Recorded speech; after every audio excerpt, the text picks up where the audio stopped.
హార్వర్డ్లో CM Revanth course పూర్తి చేయడంపై హేళనగా మాట్లాడటం మాజీ మంత్రి కేటీఆర్ దిగజారుడుతనానికి నిదర్శనమన్నారు ఎమ్మెల్సీ బల్మూరి వెంకట. హార్వర్డ్ యూనివర్సిటీలో సీఎం రేవంత్ రైజింగ్ తెలంగాణ విజన్ను వివరించి ఆకట్టుకున్నారని చెప్పారు.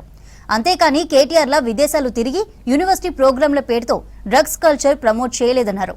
క్రీడలను ప్రమోట్ చేయడానికి మెస్సీతో మ్యాచ్ ఆడితే దానిపై కూడా హేళనగా మాట్లాడి నీచపు బుద్ధి చూపించారన్నారు.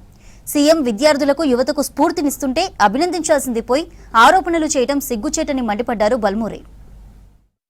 ఎంత చదువుకున్నా ఏ వృత్తిలున్నా ఇంకా చదువుకోవాలి, చదువు అనేది ముఖ్యమని చెప్పి తెలంగాణ రాష్ట్రంలో ఉన్న యువకులకి ఒక మెసేజ్ ఇచ్చే ప్రయత్నం గౌరవ ముఖ్యమంత్రి రేవంత్ రెడ్డి గారు హార్వర్డ్ యూనివర్సిటీకి వెళ్ళి విద్య అనేది అతి ముఖ్యమైనది, అది ఎవరికన్నా అవసరమని ఒక మెసేజ్ని ఈరోజు ఇచ్చే ప్రయత్నం చేశారు.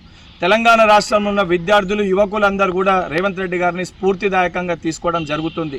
ఈరోజు సిగ్గుశరం లేకుండా 10 ఏళ్ళు నువ్వు అధికారంలో ఉన్నప్పుడు ఇతర దేశాలకు వెళ్ళి ఏదైతే ఆమ్స్టర్డామ్స్ వంటి స్థలాలకు వెళ్ళి చాటుగా వెళ్ళి నువ్వు చేసిన కార్యక్రమాలు తెలంగాణ రాష్ట్రంలో నీ సన్నిహితులతోటి ఏ రకంగా డ్రగ్ కల్చర్ని నువ్వు ప్రమోట్ చేసినా కూడా యావత్ తెలంగాణ చాలా స్పష్టంగా అవన్నింటినీ గమనించింది.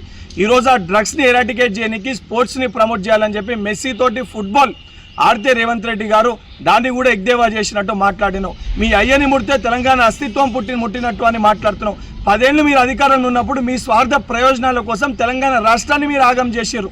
ఈరోజు తెలంగాణ యువకులకి బాధ్యతతోటి ఒక స్పష్టమైన దృష్టి ఉండాలి, చదువు పట్ల బాధ్యత ఉండాలని ఒక మెసేజ్ని ముఖ్యమంత్రి గారు ఇస్తుంటే సిగ్గుశరం లేకుండా మాట్లాడుతున్నావు. హిమాలయాలకు వెళ్ళి పసరు దాకి అసొంటి వ్యవహారాలు బహుశా నువ్వు మీ అయ్యా చేసిర్రేమో నీకున్న డ్రగ్స్ అలవాట్లకి.